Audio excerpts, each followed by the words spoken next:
اور کیا تمہیں موسیٰ کے حال کی خبر ملی ہے؟ جب انہوں نے آگ دیکھی تو اپنے گھر والوں سے کہا کہ تم یہاں ٹھہرو، میں نے آگ دیکھی ہے، میں وہاں جاتا ہوں، شاید اس میں سے میں تمہارے پاس انگارہ لاؤں یا آگ کے مقام سے اپنا رستہ معلوم کر سکوں۔ پھر جب وہ وہاں پہنچے تو آواز آئی کہ اے موسیٰ، میں تو تمہارا پروردگار ہوں، تو اپنے جوتے اتار دو، تم یہاں پاک میدان یعنی طویٰ میں ہو، اور میں نے تم کو منتخب کر لیا ہے، تو جو حکم دیا جائے اسے سنو۔ بے شک میں ہی اللہ ہوں، میرے سوا کوئی معبود نہیں، تو میری عبادت کیا کرو اور میری یاد کے لیے نماز پڑھا کرو۔ قیامت یقیناً آنے والی ہے، میں چاہتا ہوں کہ اس کے وقت کو پوشیدہ رکھوں تاکہ ہر شخص جو کوشش کرے اس کا بدلہ پائے، تو جو شخص اس پر ایمان نہیں رکھتا اور اپنی خواہش کے پیچھے چلتا ہے کہیں تم کو اس کے یقین سے روک نہ دے، تو اس صورت میں تم ہلاک ہو جاؤ۔ اور اے موسیٰ، یہ تمہارے داہنے ہاتھ میں کیا ہے؟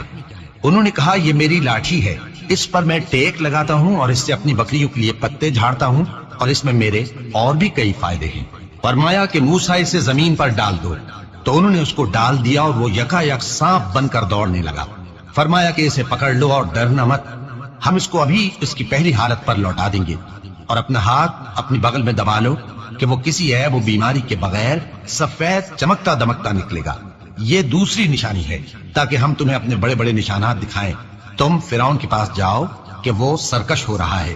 کہا اے میرے پروردگار، اس کام کے لیے میرا سینہ کھول دے اور میرا کام آسان کر دے، اور میری زبان کی گرہ کھول دے تاکہ وہ میری بات سمجھ لے، اور میرے گھر والوں میں سے ایک کو میرا وزیر یعنی مددگار مقرر فرما، یعنی میرے بھائی ہارون کو، اس سے میری کمر کو مضبوط کر اور اسے میرے کام میں شریک کر، تاکہ ہم تیری بہت سی تسبیح کریں اور تجھے کثرت سے یاد کریں، تو ہم کو ہر حال میں دیکھ رہا ہے۔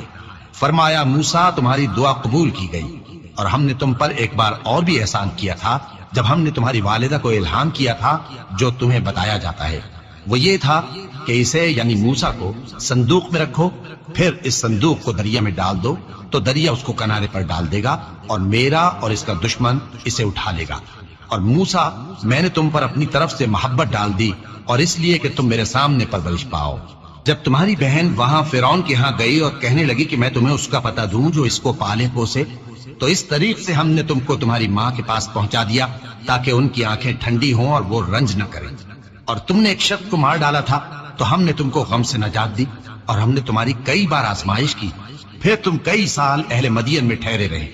پھر اے موسیٰ، تم ایک اندازے پر آ پہنچے اور میں نے تم کو اپنے کام کے لیے بنایا ہے، تو تم اور تمہارا بھائی دونوں ہماری نشانیاں لے کر جاؤ اور میری یاد میں سستی نہ کرنا۔ دونوں فرعون کے پاس جاؤ کہ وہ سرکش ہو رہا ہے، اور اس سے نرمی سے بات کرنا، شاید وہ غور کرے یا ڈر جائے۔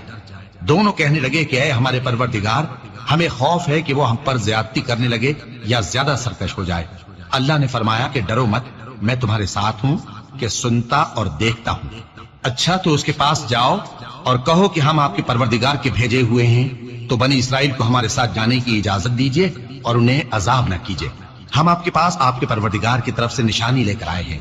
اور جو ہدایت کی بات مانے اس کو سلامتی ہو۔ ہماری طرف یہ وحی آئی ہے کہ جو جھٹلائے اور منہ پھیرے اس کے لیے عذاب تیار ہے۔ غرض موسیٰ اور ہارون فرعون کے پاس گئے، اس نے کہا کہ موسیٰ، تمہارا پروردگار